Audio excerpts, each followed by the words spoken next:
हमारे MK music channels को लाइक करें, शेयर करें एंड सब्सक्राइब करना ना भूलें। और ऐसे ही हमारे नए नए गाने सुनने के लिए हमारे MK म्यूजिक चैनल को सब्सक्राइब करें। धन्यवाद।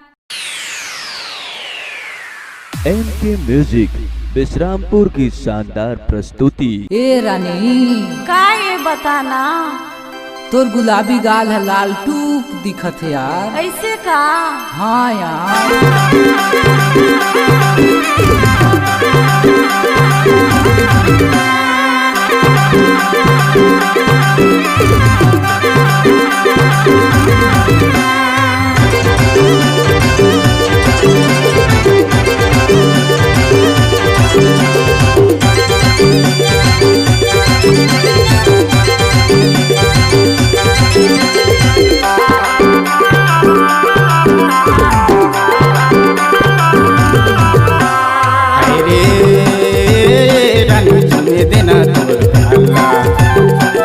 दिखाते बवाल रानी चुमे देना तोर गाला।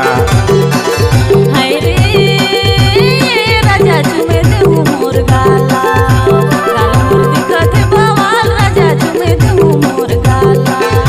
कनिया के धक्का मारे छतिया सटाया रानी चुमे देना तोर गाला। दिखाते बवाल रानी चुमे देना तोर गाला।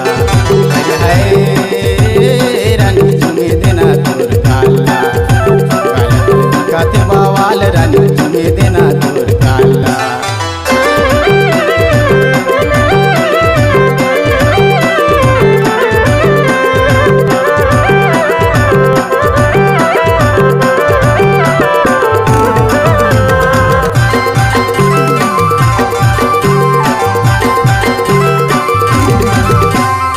कनिया के धक्का मारे छतिया सटाया रानी चुमे देना तोर गाला।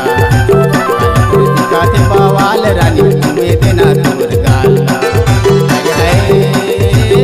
रानी चुमे देना तोर गाला, दिखाते बवाल रानी चुमे देना तोर गाला। कनिया के धक्का मारे छतिया सटाया राजा चुमे दे मोर गाला, गाला मोर दिखते बवाल राजा चुमे दे मोर गाला। हाय रे चुमे दे मोर गाला, गाला मोर दिखते बवाल राजा चुमे दे मोर गाला। रानी चुमे देना तोर गाला, दिखाते बवाल रानी चुमे देना तोर गाला।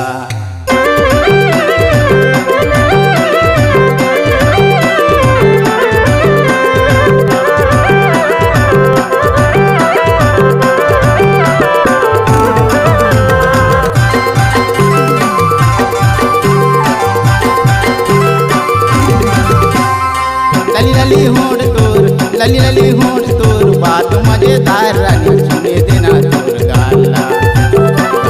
दिखाते बवाल रानी चुमे देना तोर गाला। रानी चुमे देना तोर गाला, दिखाते बवाल रानी चुमे देना तोर गाला। लली होंठ मोर बात मजेदार राजा चुमे दे मोर गाला, गाला मोर दिखते बवाल राजा चुमे दे मोर गाला। हाय रे चुमे दे मोर गाला, गाला मोर दिखते बवाल राजा चुमे दे मोर गाला। रानी चुमे देना तोर गाला, दिखाते बवाल रानी